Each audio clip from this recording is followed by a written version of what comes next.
제사장이란 제도는 구약의 생막이 세워지면서 세워진 직분입니다. 출애굽기 28장, 29장인 걸로 제가 기억이 나는데요. 하나님께서 아론의 자손들로 제사장 직분을 거룩하게 세워라 이렇게 말씀을 합니다. 제사장 직분이 세워지기 전에는 아브라함도 하나님 앞에 제사를 드렸어요. 그래서 족장으로서 온 가족을 위해서 제사를 하나님께 드려서 또 하나님께 하나님을 영화롭게 했습니다. 또 욥도 하나님께 직접 제사를 드렸고 아벨도 제사를 드렸어요.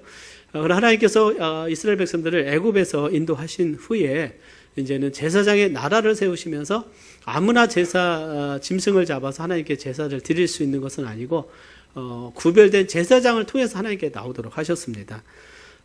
그래서 또 아무나 내가 제사장 되고 싶어서 제가 자원해서 제가 제사장 되겠습니다. 제가 하나님께 구별되겠습니다라고 할 수 있는 것은 아니고 하나님께서 이스라엘의 12지파 중에서 레위지파를 하나님께서 구별하셨죠. 레위지파를 구별하셨고 레위지파 중에서 아론의 그 자손들, 아론이 대제사장이 되고 초대 대제사장이 되죠. 그래 그 아들들이 제사장의 직분을 감당하게 했습니다.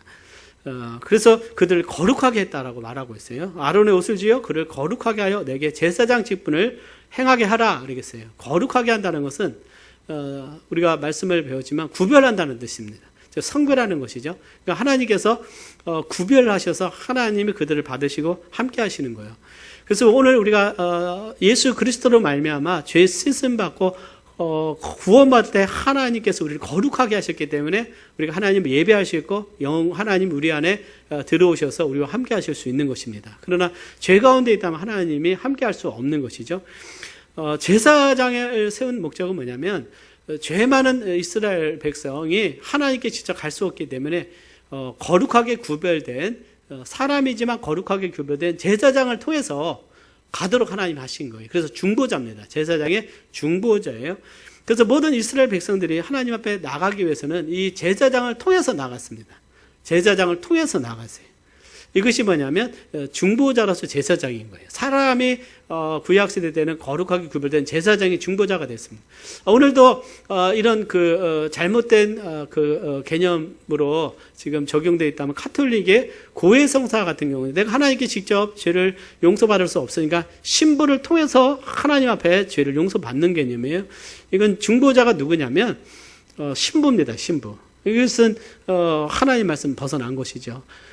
구약에서는 그 제사장의 그 직분이 중보자로서 백성들의 죄를 속죄하는 거예요.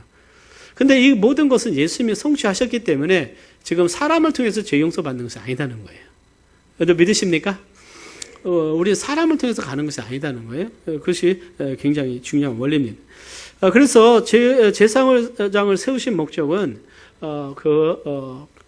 하나님의 거룩한 성막에서 백성들을 대신해서 백성 중에 구별된 자가 섬기고 하나님과 어떻게 해요? 중간 역할을 하는 것이죠. 하나님의 성소에는 아무나 들어갈 수 있는 것은 아니죠. 제사장들만이 들어갈 수 있었고 또 지성소라고 하는 것은 대제사장만 1년에 한 번 들어갈 수 있었던 것입니다. 거룩하심 앞에 우리가 사람이 갈 수가 없는 거예요. 하나님의 거룩하신 그 성막에서 섬기는 역할이 제사장이었다. 근데 중보자로서의 제사장은 결국은 예수 그리스도를 상징을 합니다. 첫 번째 그 역할을 보게 되면 백성들의 죄를 속죄를 했어요. 죄를 속죄한다는 것은 죄를 씻는다는 의미입니다. 그래서 자신이 속죄하는 것이 아니라 결국 하나님께서 말씀하신 그 거룩한 제물, 구별된 제물이 있어요. 그래서 제사를 드릴 때도 오늘은 내가 돼지를 잡았으니까 이걸 하나님께 드리겠다. 내 마음대로 드리는 것이 아니라 하나님께서 양과 염소와 소를 구별하셔서 어느 때는 소를 가져오고 어느 때는 양을 가져오고 어느 때는 비둘기를 가져라고 하나님께서 말씀을 하셔서 제사장은 그것을 하나님께 가져가는 역할을 했어요. 그러니까 백성들은 그 소는 가져올 수 있지만 하나님께 드리는 역할은 제사장만이 할 수 있었어요. 그 이상 넘어가면 이것은 하나님의 거룩을 침해했기 때문에 그는 하나님의 큰 심판을 받습니다. 그러니까 하나님의 거룩한 곳에 들어갈 수가 없었어요. 제사장이 대신 할 수가 있었습니다. 두 번째, 제사장들은 하나님의 뜻을 분별하고 가르쳤는데 특별히 중요한 것이 거룩하고 속된 것, 이것을 분별하고 정하고 부정한 것을 분별해서 백성들에게 가르쳐야 됐어요. 그래서 부정한 것과 정한 것을 분별하고 가르쳐야 됐습니다. 세 번째는 성소에서 그들은 섬기는 일을 했어요. 특별히 성소에 지성소가 있고 성소가 있다면 거기에 뭐 분향단도 있고 또 떡상이 있었어요. 이스라엘을 상징하는 12개의 상이 있는데 거기에 12개의 떡이 안식일마다 바뀌어져야 됐어요. 그러니까 제사장들이 그것을 하고 거룩하게 하나님께 드려진 거룩한 떡이기 때문에 이 거룩한 떡은 일반 사람들은 먹지 말고 구별된 제사장만 먹을 수 있었어요. 누가 먹을 수 있었다고요? 제사장. 그리고 촛대에서 항상 불을 피워야 돼서 어둠을 밝히고 분향단에 향을 피워야 되고 또 바깥에 보면 번제단이 있어요. 번제단이 있습니다. 이제 수요일에 나오면 다 배울 수 있는데 번제단에서 항상 아침 저녁으로 번제를 드려요. 아침 저녁으로 양 한 마리가 항상 하나님께 드려지면서 하나님께 항상 이게 올라갑니다. 이 일을 하는 것이 제사장이었어요. 그리고 번제단의 불이 꺼지지 않아요. 왜냐하면 이 불은 하나님이 내려서 켜진 불이기 때문에 이 불은 꺼지지 않아야 되는 거고 이 불로 항상 하나님 앞에 제사를 드렸습니다. 근데 제사장의 의미는 거룩하게 구별되어서 하나님의 거룩함에 나갈 수 있는 자가 이 제사장이었다는 것입니다. 근데 이 제사장은 어떤 의미냐면 특별히 구약의 대제사장은 우리의 중보자로서 예수 그리스도를 상징하는 것이 의미가 있는 거예요. 자, 오늘 우리는 하나님께 직접 나갈 수 있다고 생각하지만 우리는 이스라엘 백성이 직접 하나님께 나갈 수 없었어요. 내가 하나님께 회개한다고 내가 소를 가지고 하나님 번제단에서 태우면 이것은 하나님을 부정케 했기 때문에 그는 죽든지 문둥병에 걸렸어요. 예를 들어서 오시아 왕이 하나님 분향단에 자기가 향을 피워서요. 제사장이 아닌데 왕이 분향을 했기 때문에 그가 문둥병이 바로 걸립니다. 그리고 그 왕에서 폐위가 돼요. 그만큼 하나님의 거룩이라고 하는 것은 굉장한 하나님의 거룩성이 지켜져야 됐습니다. 근데 이제 우리의 하나님께 아무리 회개한다 할지라도 왜 인간의 종교가 하나님께 갈 수 없냐면 우리의 죄로는 거룩하신 하나님께 갈 수가 없습니다. 아무리 고행을 하고 산에 들어가서 돌을 닦고 성경 지식이 많다고 해도 갈 수가 있는 게 아니에요. 특별히 사람을 통해서 갈 수 없어요. 모든 이단의 교주는 사람입니다. 사람은요 부패하고 죄 많은 사람이에요. 성경에 보면 디모데전서 2장 4절 5절에 보면 우리 같이 한번 봉독을 해보겠습니다. 시작. 하나님은 모든 사람이 구원을 받으며 진리를 아는 데 이르기를 원하시느니라. 하나님은 한 분이시요 또 하나님과 사람 사이의 중보도 한 분이시니 곧 사람이신 그리스도 예수라. 우리가 구원을 받을 수 있었고 이 시간 예배 드릴 수 있는 것은 예수 그리스도가 우리의 중보자가 되셔서 우리의 죄를 씻어주셨기 때문이에요. 그래서 우리가 기도할 때도 예수 그리스도의 이름으로 기도하는 것입니다. 왜요? 예수님이 중보자이시기 때문에 그러는 거예요. 예수님이 중보자가 되셔서 우리가 예수님을 믿음을 통해서 죄 씻음 받아 하나님께로 우리가 갈 수 있는 거예요. 그래서 우리는 예수 그리스도, 그래서 하나님께서 이 말씀을 주셨어요. 하나님께서 이 말씀을 주셨는데 구약과 신약의 성경 66권은 우리를 위해서 주셨고 하나님을 계시하는 것인데 우리는 예수님을 통해서 하나님을 알게 되기 때문에 이 말씀의 신약과 구약의 모든 그 말씀의 중심은 다 예수 그리스도를 증거하고 있어요. 신약뿐만이 아닙니다. 마태복음, 마타, 누가 요거는 예수님의 생애를 다뤘기 때문에 이것은 예수님만 하고 또 다른 것은 모세만 하는 거나 아브라함만 하는 거지만 그러나 그 모든 것은 예수님에 대한 묘형입니다. 그래서 성경 말씀을 연구하면 연구할수록 이것이 얼마나 이 감동으로 다가오고 너무나 위대한 하나님의 말씀을 깨닫는 것은 하나님께서 이렇게 구속의 역사를 우리를 구원하기 위해서 하나님께서 계획하시고 보여주시고 섭리하시고 인도하신 것이 모든 것이 파노라마처럼 쫙 오면서 이 놀라운 이 말씀 앞에 압도될 수밖에 없는 거예요. 정말 우리에게 말씀으로 기쁨을 얻게 되는 것입니다. 그래서 히브리서 9장 12절에 보면 염소와 송아지의 피로 아니하고 오직 자기 피로 뭘 이뤘다고 그랬어요? 영원한 속죄를 이루사 단번에 성소에 들어가셨다고 그랬어요. 예수 그리스도께서는 영원한 속죄를 이루셨어요. 근데 예수님이 그 하늘의 성수에 들어가실 때 예수님은 제물이 되셨고 흠없는 본인이 제물이 되셨을 뿐만 아니라 우리를 위한 제사장으로서 예수 그리스도께서 하나님께로 우리를 대신해서 가신 거예요. 그래서 예수님이 우리의 중보자가 되셨습니다.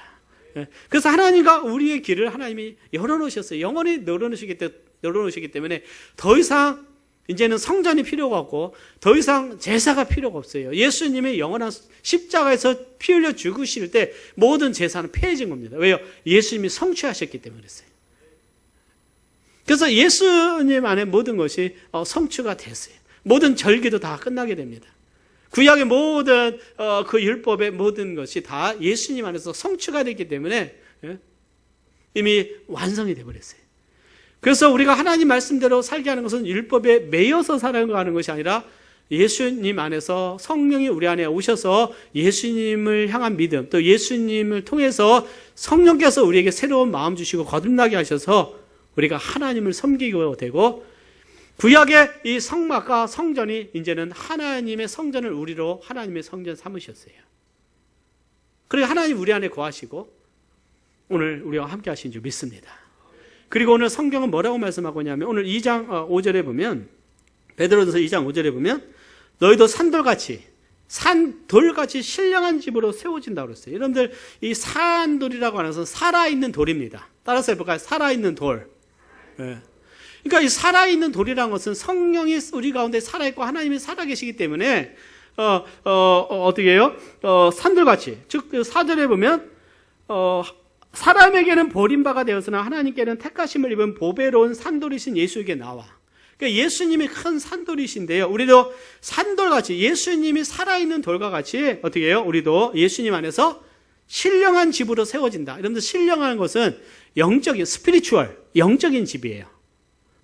그러니까 이것은 눈에 보이는 것이 아닙니다. 그런데 우리가 영혼이 있는데 영혼이 눈에 안 보이죠.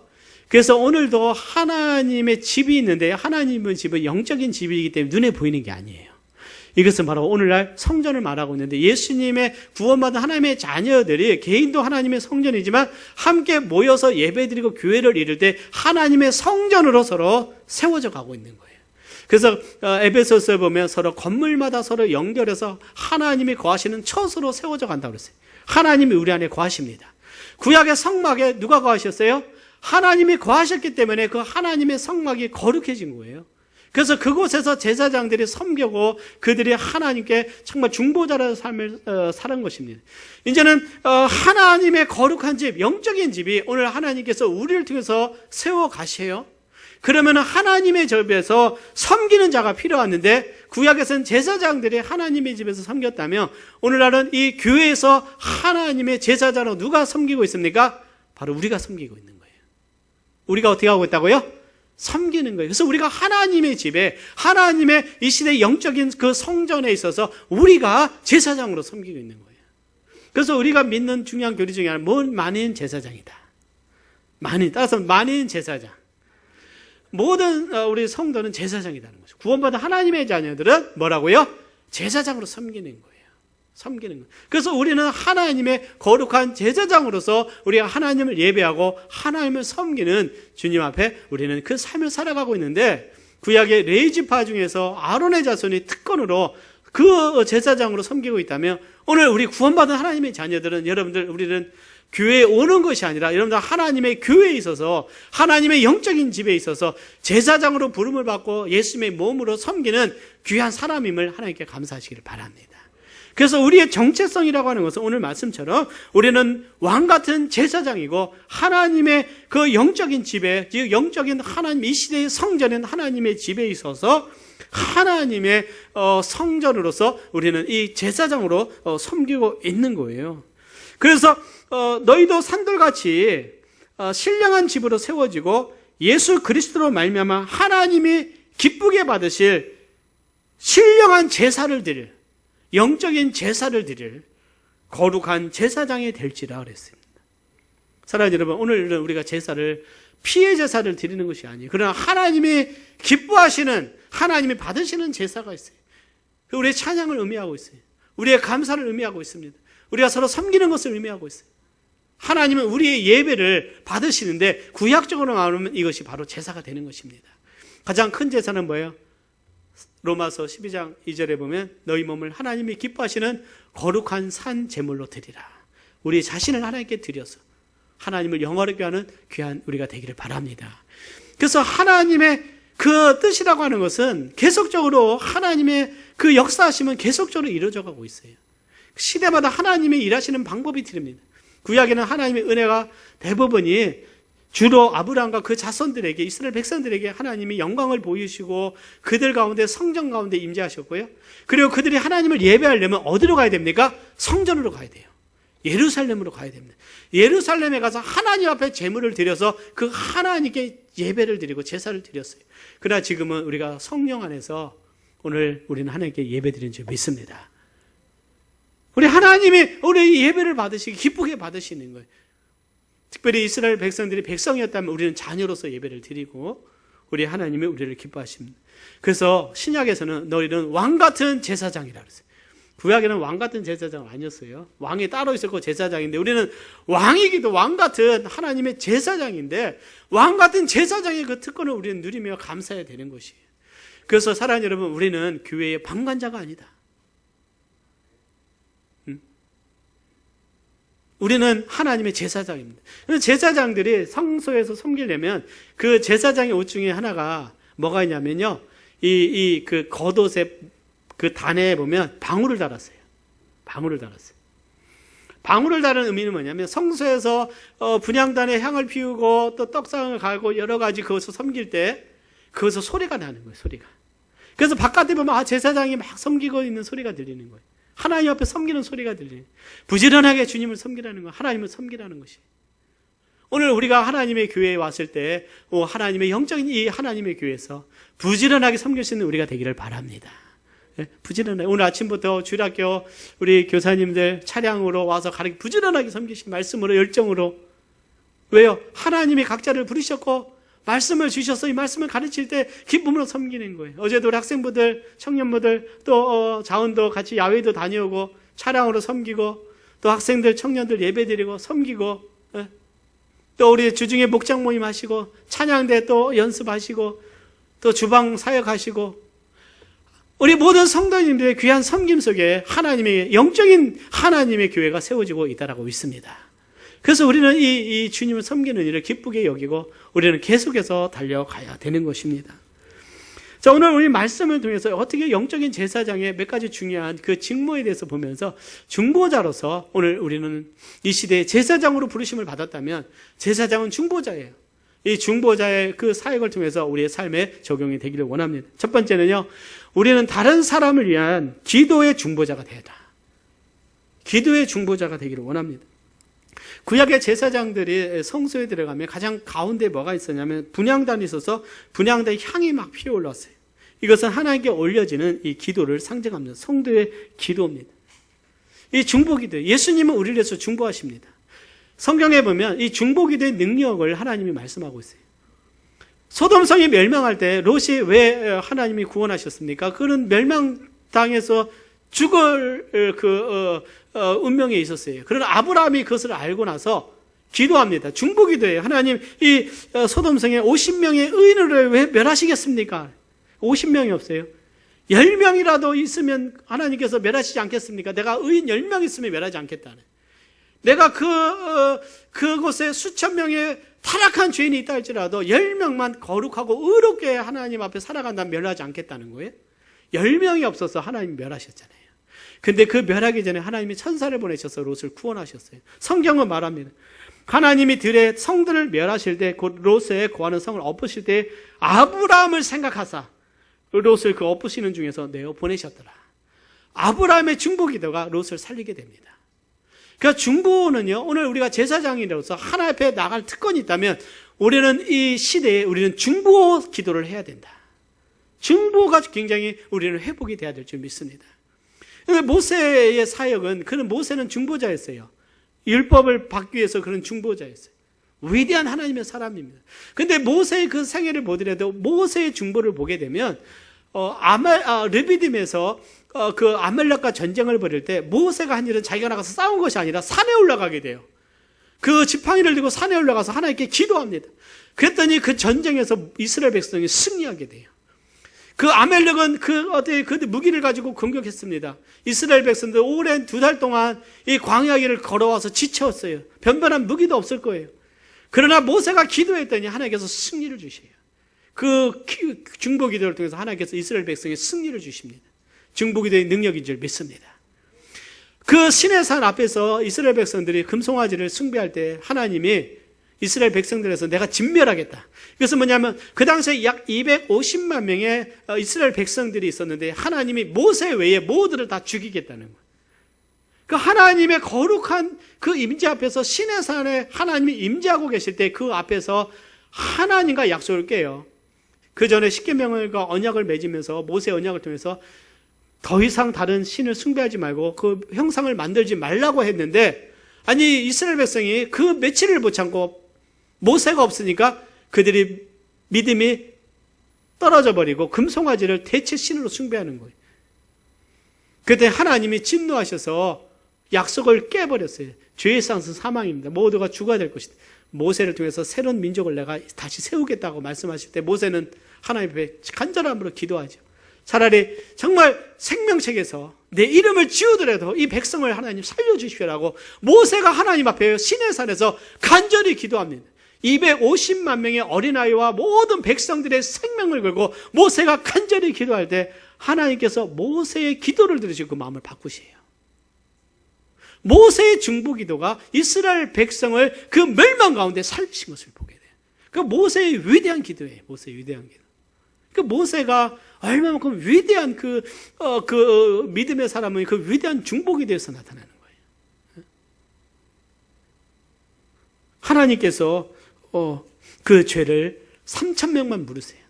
그래서 3,000명이 그날 칼에 죽게 되고 나머지는 하나님께서 다 살리시고 그들과 다시 함께 하십니다.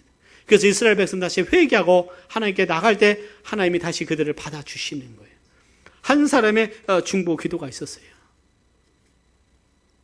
제사장의 특권은 우리가 중보입니다. 중보 기도예요. 예수님은 하늘로 승천하시기 전에 갈보리 십자가 길을 가시기 전에요. 마지막 요한복음 17장에서 중보기도 하셨어요. 전체를 남은 제자들을 위해서, 우리를 위해서 중보기도 하시고 주님은 십자가 길을 가세요. 겟세마네 기도 이전에 요한복음 10장에서는 17장은요 우리를 위한 중보기도예요. 하나님을 영화롭게 하면서 그가 이제는 그 십자가 길을 갈 때 그 예수님의 기도가 뭐냐면 요한복음 17장 9절에 보면요, 내가 저희를 위하여 비옵나니 내가 비옵는 것은 세상을 위함이 아니요 내게 주신 자들을 위함이니이다. 저희는 아버지의 것이로소이다. 세상을 위한 것이 아니라 내게 주신 자들을 위해서 내가 기도합니다. 그래서 예수님의 주요한 기도가 뭐냐면 17절에 보면 저희를 보존하사 우리와 같이 저희도 하나가 되게 하옵소서. 하나님은 삼위일체 하나님이세요. 성부, 성자, 성령 하나님이신 줄 믿습니다. 우리 하나님은 성부, 성자, 성령 하나님이에요. 예수님은 하나님의 독생자시요 그분은 하나님이십니다. 그러니까 모든 오늘 이단은요 이 아들 예수님을 자기가 올라가 버리는 거예요. 예수님은 하나님이 인간의 몸을 입고 오셨고요, 그 예수 그리스도는 하나님이세요. 육신을 입고 오셨고 그리고 그 몸의 부활을 하셨어요. 그래서 우리 아버지와 아들과 성령이 하나가 되셔서 하나님이 계획하시고 말씀하실 때 예수님은 순종해서 이 땅에 오셨잖아요. 예수님은 순종해서 이 땅에 오셔서 아버지의 뜻을 받들어서 이 땅에 오셔서 십자가의 고난과 죽음을 통해서 온 인류의 죄값을 예수님이 제물로 담당하셨어요. 구약에 막 피로 그 짐승을 잡아서 그 각을 뜨고 피가 흘러내리고 그 짐승의 각을 뜬고서 짐승을 태우잖아요. 이것은 이 죄에 대한 무지막지한 하나님의 진노를 표현하는데 예수님이 스스로 십자가에서 그 모진 고난을 당하면서 인류를 해서 예수님이 그 죄값을 담당하셔서 그 값을 치르신 거예요. 그것을 위해서 하나님의 아들이 오셨을 때 예수님은 거기에 순종하셨고 기쁨을 하셨고 나는 아버지의 뜻을 행하러 왔다. 우리가 하나 되었어요. 고난 가운데 예수님이 하늘로 승천하시고 성령을 보내주셔서 이제는 성령이 하시는 일은 뭐냐면 그 예수의 이름을 존귀케 하는 거예요. 성령은 자기를 나타내지 않습니다. 그래서 오늘 성령 사역의 많은 부분은 성령은요 자기를 드러내지 않으시는 분이에요. 예수님의 이름을 존귀케 하고 복음의 능력이 나타나게 하고 우리를 하나 되게 하고 우리 안에서 말씀을 깨닫게 하고 지금도 말씀을 들을 때 여러분들 가운데 성령의 역사가 나타나는 줄 믿습니다. 성령의 은혜가 있는 거예요.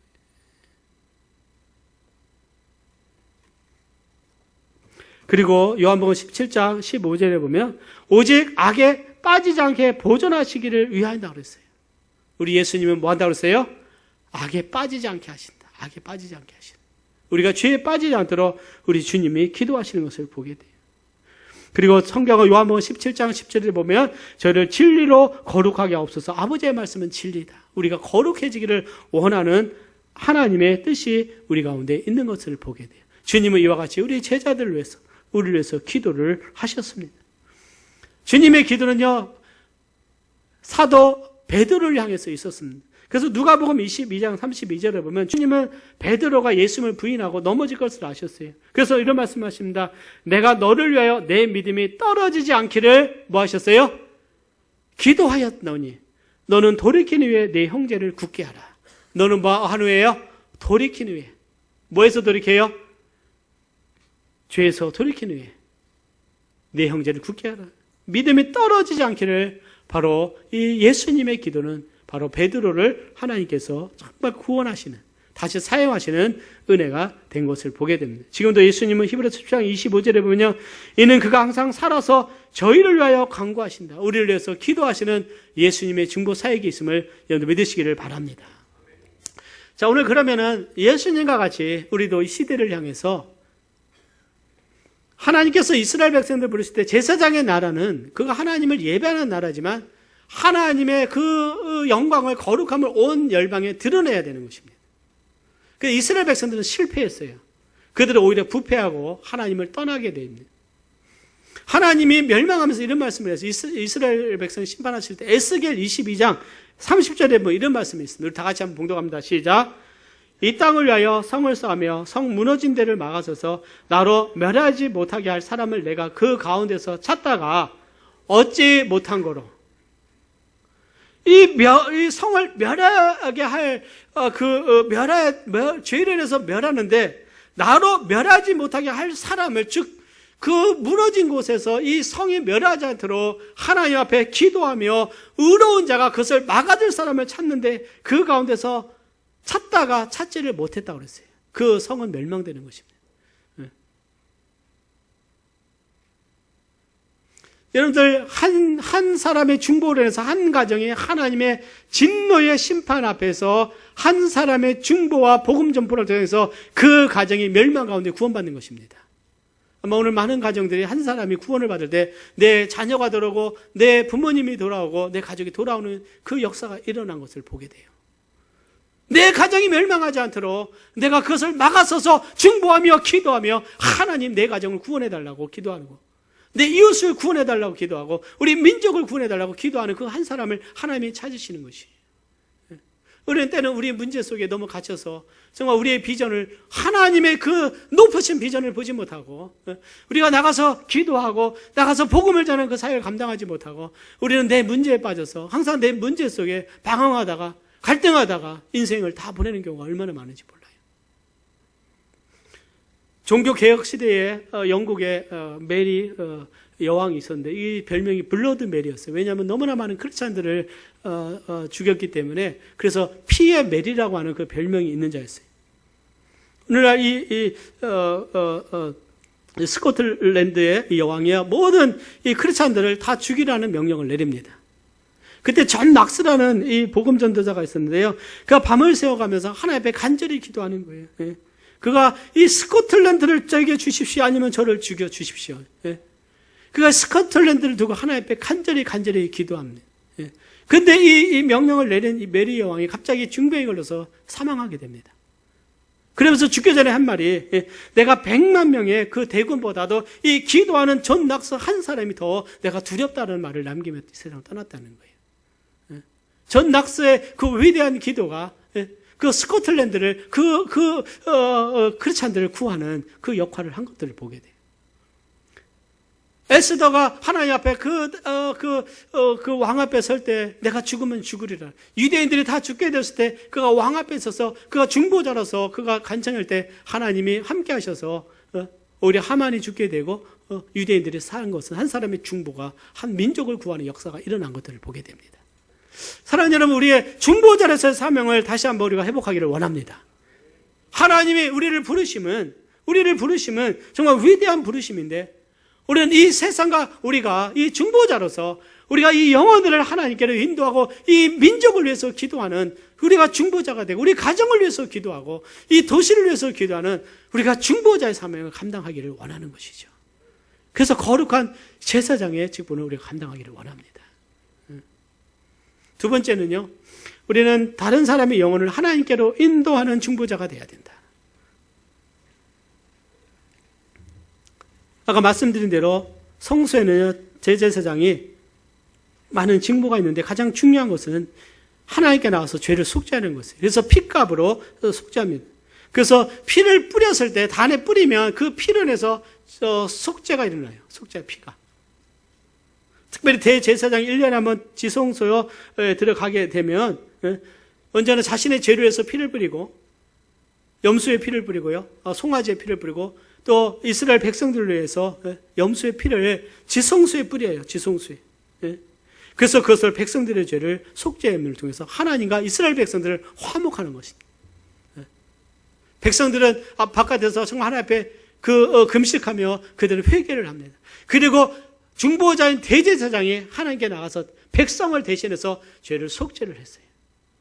그러면 하나님이 그것을 받으실 때 하나님이 그를 화목하신 거예요. 뭐 하셨다고요? 죄를 용서하셔서 하나님과 죄인과 화목하셨어요.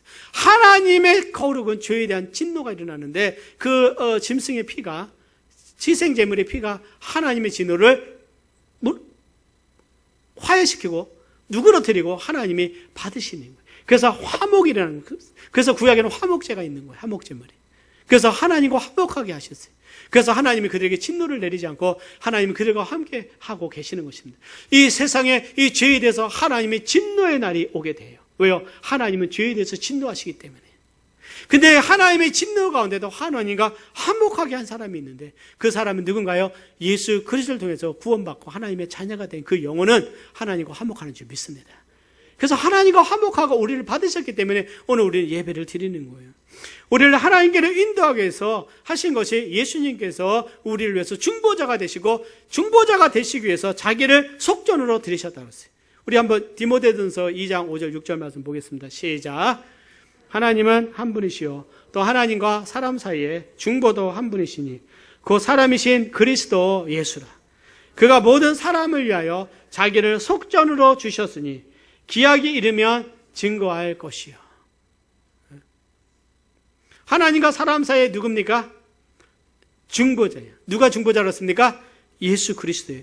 그런데 예수님이 그냥 중보가 된 것이 아니라 구약의 대제사장은 짐승의 피를 가지고 염소의 피를 가지고 가서 하나님 앞에 중보 역할을 했다면 예수님이 자기의 피를 가지고 하나님 앞에 중보자가 되셔서 영원한 속죄를 누리셨어요. 그래서 자기를 뭘로 드렸다고 했어요?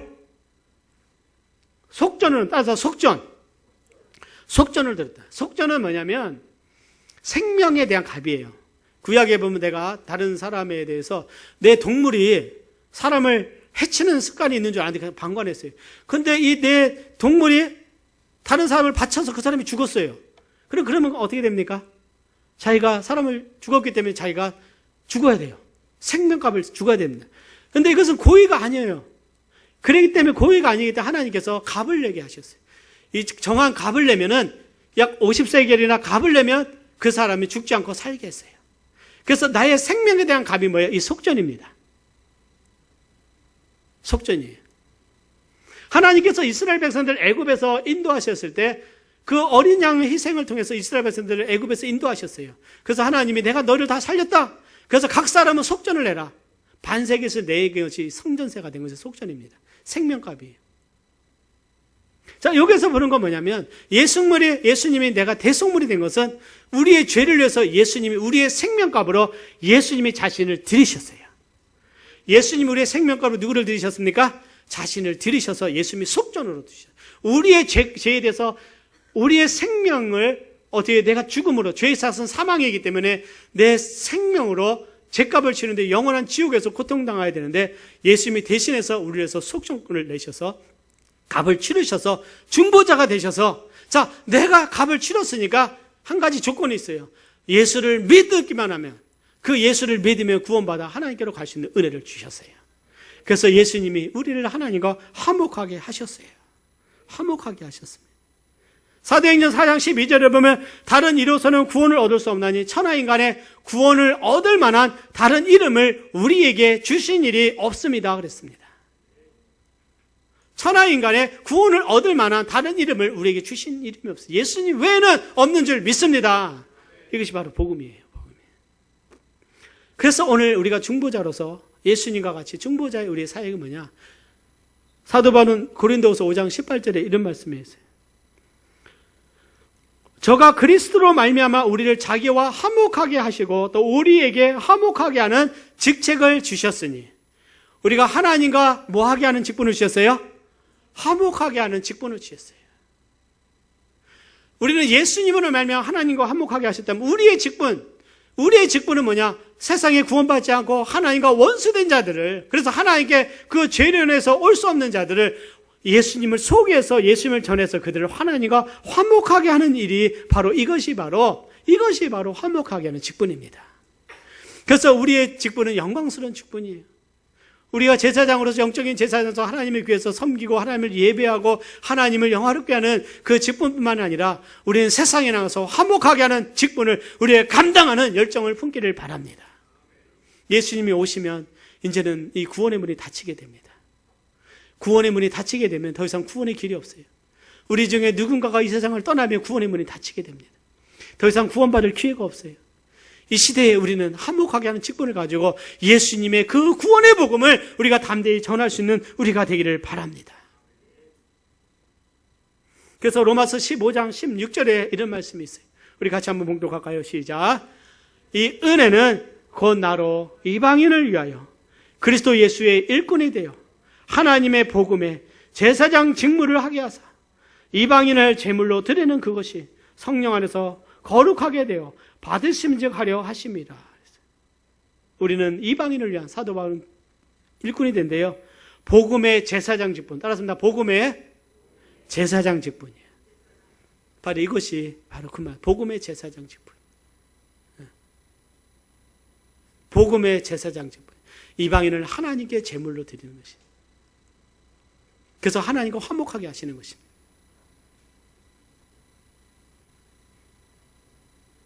삶의 의미는 우리가 존재의 가치를 발견할 때 우리는 삶의 의미가 있고 행복이 찾아옵니다. 어떤 의미 있는 일을 할 때 우리에게 행복이 찾아요. 가장 의미 있고 가장 귀한 일은 바로 우리가 하나님께서 우리에게 부르신 그 부르신 대로 살아가는 것입니다. 하나님 앞에 나가 세상을 위해서 기도하고 이 민족을 위해서 기도하고 우리의 가족을 위해서 기도하고 예수 화목케 하는 예수 그리스도의 복음을 전해서 죽어가고 멸망하는 영혼을 하나님께 인도하고 나의 전도를 통해서 누군가 구원받고 돌아올 때, 내 가정이 주님께로 돌아올 때 이것이 가장 큰 기쁨과 은혜가 되는 것이죠. 우리는 사도 바울과 같이 주 예수를 믿으라 그리하면 너와 내 집이 구원을 얻으리라는 이 말씀을 우리는 담대히 선포하기를 원합니다. 이것이 화목하게 하는 직분을 감당하는 것이죠. 세 번째, 우리는 하나님의 교회를 섬기는 거룩한 청지기가 되어야 됩니다. 제사장들은 구별된 자로서 하나님의 거룩한 곳에서 섬겼어요. 성막 안에서 하나님께 제사를 드리고 분향단에 향을 피우고 번제단에 그 불을 놓고 제물을 올려놓고 이 모든 일은요 그제 제사장의 특권이었어요. 거룩고 구별된 제사장의 특권이었습니다. 다른 사람들은 할 수가 없어요. 다른 사람들이 아무리 하고 싶어도 구별됐어요. 오늘 이 교회, 하나님의 교회에서 내가 구원받고 침례 순종하고 하나님의 교회, 거룩한 교회에서 내가 직분을 맡기도 하고 어떤 직분 없이 섬기기도 하지만 이 모든 것들은 거룩한 것이고요. 이 모든 것은 존귀한 것이고 이 모든 것은 하나님께 영광이 되는 줄 믿습니다. 특권인 거예요. 여러분들 교회에서 하나님의 나를 쓰시는 걸 인하여 감사하시기를 바랍니다. 조금이라도 내가 섬기는 데 대해서 불평하는 것은요, 내가 왜 섬기는지 이유를 모르고 불평하는. 이거 얼마나 큰 특권이에요. 모세가 하나님 앞에 80년이 준비되고 40년이 쓰임받을 때 그가 4년을 쓰임받았다면 그의 삶이 그렇게 위대하진 않았을 거예요. 40년간 쓰임받을 때 그의 삶이 위대하게 쓰임받으셨어요. 하나님의 뜻을 완전히 모세를 통해서 이루셨어요. 내가 편안하고 내 마음이 좋고 기분 좋고 그것이 문제가 아닙니다. 문제는 내가 하나님 앞에 어떻게 쓰임받고 있느냐 하는 것이. 저는 개인적으로 이번에 책이 출판되면서 이 책을 정말 이 마태복음 이 책을 통해서 복음의 말씀이 전해져서 이 학생들이나 또 많은 분들에게 읽혀서 하나님을 알아가고 복음을 알게 하는데 쓰임받는 것에서 너무 감사한 거예요. 지난 2년 동안 열심히 말씀만을 준비하고 열심히 파고 노력하고 정말 기도하면서 준비한 열매입니다. 그래서 우리 학생들은 제가 그냥 하는 것이 다 주려고 그래요. 따로 가정별로. 왜냐하면 지금은 이해는 안 되겠지만 대학교 어느 날 인생에서 방황하다가 그 책을 딱 읽어보더니 이 말씀이었구나. 그러면 정신이 바짝 날 거 아니에요? 다른 사람보다 유빈이는 너무 기쁜 거예요. 기쁜 겁니다. 하나님이 나를 이렇게 쓰고 계시는 거는 하나님에서 모든 것을 하나님이 하시는 거예요. 하나님이 우리의 마음을 감동을 주셔서 할 때는 순종해야 됩니다. 순종해야 돼요. 하나님은 우리를 비전을 넓혀주시고요. 정말 비전을 넓혀주시고 하나님이 쓰시는 거예요. 우리는 마음은 여러분들 하나님 주신 평생 우리가 목포와 또 이 한국을 바라보면 세계를 바라봤으면 좋겠어요. 하나님이 우리 아이들을 선교지에 보낼 때 우리는 감사하며 기도하기를 바랍니다. 얼마나 놀라운 일인가. 그의 한 평생에 한 번 나가서 쓰임 받는 것이 얼마나 귀하고 우리가 귀하게 여겨야 됩니다. 귀하게 여겨야 돼요. 지경을 넓혀서 남들은 다 여행을 다니면서 다 하지만 우리는 정말 선교를 통해서 가서 복음 전하고 그들에게 복음으로 반항이 아니라 반응하고 선한 영향력을 주시는 거예요.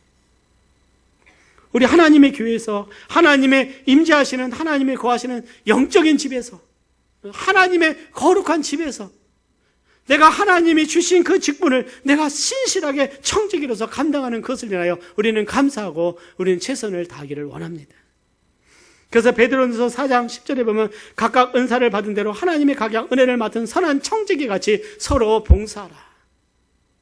이것은 하나님의 교회에서 우리로 하여금 섬기게 하는 것이.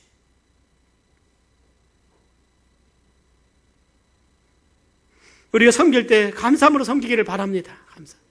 LA에 있을 때 한 자매님 계셨어요. 그분 LA에서 사업을 하셨습니다. 그 봉제 공장을 하셔요. 직원들 한 50명 두고 봉제 공장 하시고 그렇습니다. 주말이면요 LA에서 꽃을 사다가 다 교회로 오세요. 그때 우리 청소년 사역하고 있을 때인데 교회 와서 다 무릎 꿇고 하나님께 먼저 기도를 하고 매주마다 그분은 꽃꽃을 하나님을 잘 섬겼어요. 지금은 이제 연세가 많으셔서 은퇴하셨는데 매주마다 다 하나님께 기도하고 한 분 그 집사님이 계시는데 매주 토요일이면 교회 와서 잔디밭을 이렇게 깎으세요. 매주마다 오셔서 그 집사님 한 분하고 형제님 한 분하고 뭐 하라는 말도 미국은 잔디밭이 많잖아요. 매주마다 와서 교회 싹 잔디밭 깎고 우리 교회도 그런 집사님 계세요. 저 오셔서 그냥 다 하시고 아멘. 한 분 한 분. 또 우리 지난번 오셔서 또 교회 사다리차 타고 다 해주시고 보이지 않는 곳에서 교회 일찍 오셔서 청소하시고 한 분 한 분의 섬김이 너무 귀한 줄 믿습니다. 귀해. 또 우리는 그것을 귀하게 여겨야 될 줄 믿습니다. 우리가 귀하게 여겨야 돼요. 그래서 주를 위해서 하는 모든 것은 거룩한 것이. 주를 위한 거룩이. 그래서 우리 할스 목사님 그랬어요. 주를 위해서 구별된 것은 다 거룩하다. 구별된 것은 이것은 거룩해. 이 강대산에 시장에 나가면 이것이 잡상인들의 그냥 하나의 그 테이블이 되지만 하나님의 강단에 섰을 때 거룩한 강단이 되는 것입니다. 여러분들 의자가 바깥에서 그냥 있을 때는 대합실의 의자가 될 수 있지만 하나님의 교회에서 들이켜졌을 때 이것은 하나님께 거룩해지는 거예요. 하나님께 구별된 것입니다. 우리는 세상에서 구별된 하나님의 사람입니다. 여러분들의 찬양, 하나님께 구별된 찬양대인 줄 믿습니다. 하나님을 영화롭게 하는 거예요. 그래서 히브리서 13장 15절에 보면 이러므로 우리가 예수를 말미암아 항상 찬미의 제사를 하나님께 드리자. 찬양의 제사를 말하고 있어요. 이는 그 이름을 증거하는 입술의 열매다. 이것은 원어에 보면요, 그 감사는 입술의 열매라고 했어요. 그래서 하나님께 드리는 우리의 제사, 중요한 것 중에 가장 중요한 것 중에 하나가 찬양입니다. 그게 감사예요. 우리가 감사할 때마다 이것은 하나님께 드리는 우리의 제사임을 믿으시길 바라고, 우리의 찬양이 하나님이 받으시는 우리의 제사입니다. 그래서 찬양은 하나님을 기쁘시게 하는 거예요. 황소를 드림보다 찬양을 기뻐하시는 우리 하나님. 왜요? 그래서 하나님을 영화롭게 하는 거예요. 영화롭게. 예수의 이름으로 우리가 하나님을 찬양하고 감사하는 우리가 되기를 바랍니다. 그리고 히브리서 13장 16절에 보면 오직 선을 행하고 서로 나눠주기를 잊지 말라. 이 같은 제사는 하나님이 기뻐하시느니라 그랬어요. 선을 행하고 서로 나눠주는 거. 우리 고난당하는 자를 찾아서 기도하고, 정말 그 애경사를 당할 때 가서 위로해주고 격려해드리고 기도해주고 마음을 위로해주는 거, 이것이 바로 하나님께 드리는 제사인 거예요. 우리가 기쁜 일 있으면 서로 축복해주는 것입니다. 기쁠 때는 함께 기뻐해주고 슬픈 일 있을 때는 함께 슬퍼해주는, 서로 나누는, 이것이 하나님을 기쁘시게 하는 제사라고 말씀하고 있어요. 우리는 예수님의 몸입니다. 우리는 산돌같이 살아있는 예수님의 그 영적인 집이 세워져 가고 있을 때, 우리는 각자 그 몸의 지체가 되어서 함께 지어져 갈 때 우리를 인해서 교회가 세워져 가고, 우리는 그 한 부분임을 감사하고 한 부분이 강하게 세워지도록 서로 기도해주고 격려해주고 서로 나눌 수 있는 우리가 되기를 바라고, 목장의 모임을 통해서 서로 나누고 서로 섬기는 은혜의 삶이 우리 가운데 있기를 바랍니다. 사랑하는 여러분, 우리는 그냥 교회에 나와서 예배드리는 교인이 아닙니다. 하나님 앞에서 성도입니다. 거룩한 자예요. 그리고 여러분들 교회에서 예배만 드리고 가는 모보 성서 침례교회 교인이 아니에요. 여러분들은 하나님의 교회에서 섬기는 영적인 제사장입니다. 귀 아론의 영적인 제사장으로 섬길 때 오늘 우리의 그 삶이 주님이 칭찬하시는 귀한 하나님의 사람으로 섬길 수 있는 우리가 되기를 바랍니다. 우리 함께 기도하겠습니다.